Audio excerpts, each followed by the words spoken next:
కాకినాడ జిల్లా ముమ్మిడివరం నియోజకవర్గం తాళ్లరేవు మండలంలో భారత రాజ్యాంగ నిర్మాత డాక్టర్ బిఆర్ అంబేద్కర్ 135వ జయంతి వేడుకలు అత్యంత వైభవంగా జరిగాయి.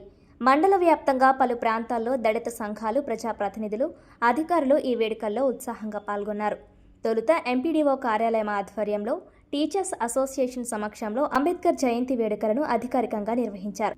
అనంతరం మండలంలోని పలు కూడలిలో ఉన్న అంబేద్కర్ విగ్రహాలకు పూలమాలలు వేసి ఘన నివాళులర్పించారు. జయంతిని పురస్కరించుకొని సీతారాంపురంలోని విద్యార్థులకు వివిధ రకాల ఆటల పోటీలు నిర్వహించారు. అనంతరం విజేతలకు బహుమతుల ప్రదానం చేశారు. ఈ సందర్భంగా వక్తలు మాట్లాడుతూ విద్యార్థులు అంబేద్కర్ చూపిన బాటలో నడవాలని, విద్య ద్వారానే ఉన్నత శిఖరాలను అధిరోహించాలని పిలుపునిచ్చారు. ఈ కార్యక్రమంలో ప్రజా సంఘాల నాయకులు, దళిత సంఘాల ప్రతినిధులు, స్థానిక ప్రజలు పెద్ద ఎత్తున పాల్గొన్నారు. ఉద్యోగస్తుల సంక్షేమ సంఘం S16 తరపున నవభారత రాజ్యాంగ నిర్మాత, భారతదేశానికి ఆశాజ్యోతి, దేశ ప్రజలకు దిక్సూచిగా నిలిచినటువంటి భారతరత్న డాక్టర్ బిఆర్ అంబేద్కర్ గారి యొక్క 135వ జయంతోత్సవాన్ని పురస్కరించుకుని అందరికీ జయంతి శుభాకాంక్షలు తెలియజేస్తూ, ఆ మహానుభావుడు పెట్టినటువంటి భిక్ష వల్ల ఈరోజు వెనుకబడినటువంటి వర్గాలు, ముఖ్యంగా దళితులు, ఎస్సీలు, ఎస్టీలు వీరందరూ కూడా అందరితో సమానంగా మరి అవకాశాలు పొందగలుగుతున్నారంటే ఆ మహానుభావుని యొక్క కృషి. ఎన్నో దేశాలు రాజ్యాంగ సంక్షోభాన్ని ఎదుర్కొన్నాయి, కుప్పకూలిపోయాయి.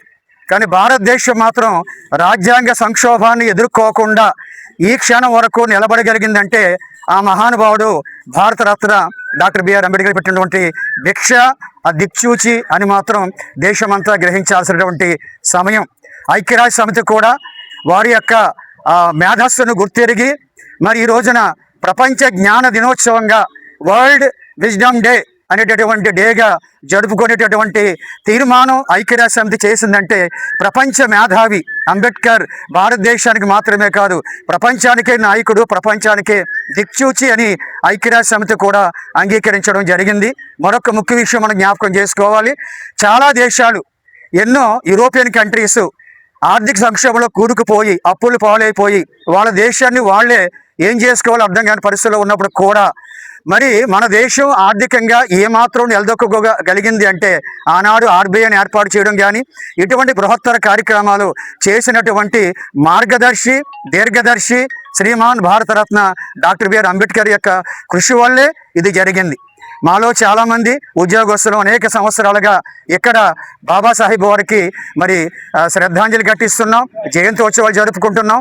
కొన్ని ఉద్యోగ కారణాల వల్ల వేరే మండలాలకు వెళ్ళినప్పుడు కూడా తాళరేవులో ఉన్నటువంటి ఈ యొక్క విగ్రహం అన్నా, ఈ ప్రాంగణం అన్నా కూడా మాలో చాలా మందికి ఒక పుట్టినిల్లుగా భావిస్తాం కనుక ఈరోజు ఎక్కడికి వచ్చి బాబాసాహెబ్ వారికి విగ్రహానికి గార్లాండ్ చేయడము, ఈ కార్యక్రమాలు పాలు పొందడం కూడా చాలా చాలా ఆనందంగా మేమంతా అనుకుంటున్నాం. ఈ సందర్భంగా మరి అన్ని ఛానల్స్ పాత్రికేయ మిత్రులకి అన్ని సంఘ నాయకులకి, ముఖ్యంగా తాళరేవు మండల S16 శాఖ అధ్యక్షులు, ప్రధాన కార్యదర్శి వారందరికీ ధన్యవాదాలు తెలియజేస్తున్నాం.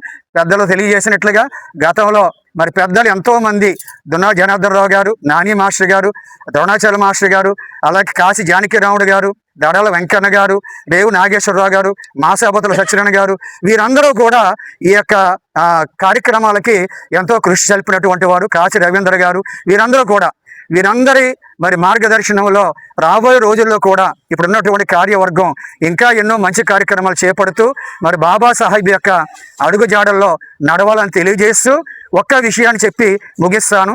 ఏంటంటే మిత్రులారా, ఆల్ఫాబెట్స్లో మనకి 26 అక్షరాలు ఉంటాయి, ABCDలు. అంబేద్కర్ చదివిన డిగ్రీల్లో కూడా ఒక్కసారి లెక్క పెడితే 26 అక్షరాలు ఉంటాయి. ప్రపంచంలో ఎవరికి సాధ్యం కానటువంటి ఒకే ఒక్క మేధావి, ప్రపంచ మేధావి డాక్టర్ బిఆర్ అంబేద్కర్ గారి విషయాన్ని తెలియజేస్తున్నాను. అందరికీ మరొకసారి జై భీములు తెలియజేస్తున్నాం.